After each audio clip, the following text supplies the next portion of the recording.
La meilleure nouvelle depuis que le procès a commencé de Wayne W. Melly vient de tomber. Je vais tout vous expliquer dans cette vidéo, donc sans plus tarder, let's go pour les news. Alors avant de vous parler de Wayne W. Melly, j'aimerais vous parler de Booba qui a déclaré être à la retraite et vouloir laisser son trône. Il dit « Je suis à la retraite frérot, j'ai fini mon contrat de distribution chez Universal Music, je suis free agent. Ça y est, je vous laisse le trône. » La prochaine news est sur Eric Holder, qui je le rappelle est le meurtrier du rappeur Nipsey Hussle. Il vient d'être reconnu coupable du meurtre. Pour l'instant, on ne sait pas combien de temps il va rester en prison, mais il risque la prison à vie. Maintenant, passons à la news que vous attendez tous sur Wayne W. Melly. La news est tombée hier. Je sais que pas mal d'entre vous sont déjà au courant parce que j'ai reçu pas mal de messages à ce sujet. Mais c'est pas tout le monde qui est au courant, donc c'est pour ça que j'en parle. Non, Wayne W. Melly n'a pas été déclaré innocent. Il n'est pas sorti de prison. Donc là, tu te dis, mais wesh, c'est quoi alors la bonne nouvelle? Eh bien, c'est que la peine de mort vient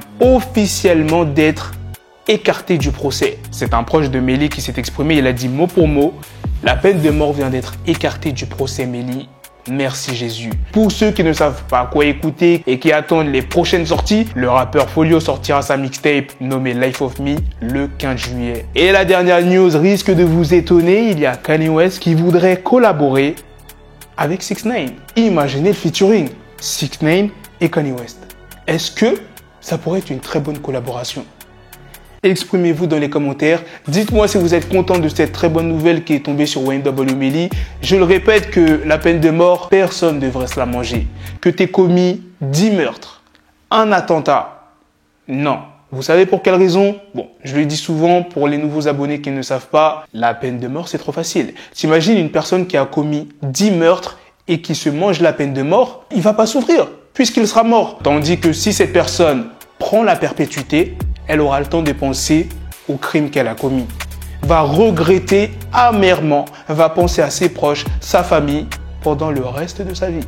Bon, vous allez me dire que cette personne peut aussi se suicider, mais si elle est entre quatre murs et qu'il n'y a rien dans la pièce, qu'elle n'a pas le droit de voir de personne, t'inquiète pas que cette personne ne pourra pas mettre fin à sa vie et pourra purger sa peine comme il se doit. Voilà, je ne sais pas si vous êtes d'accord avec moi, mais personne ne mérite la peine de mort. C'est pas que j'ai de la pitié, c'est juste que c'est trop facile en fait. Et je dis que c'est une bonne nouvelle depuis que le procès a commencé de Melly parce que on ne sait toujours pas s'il est coupable ou innocent. Donc pourquoi évoquer la peine de mort? Bref, sur ce, on se donne rendez-vous très prochainement pour d'autres vidéos news.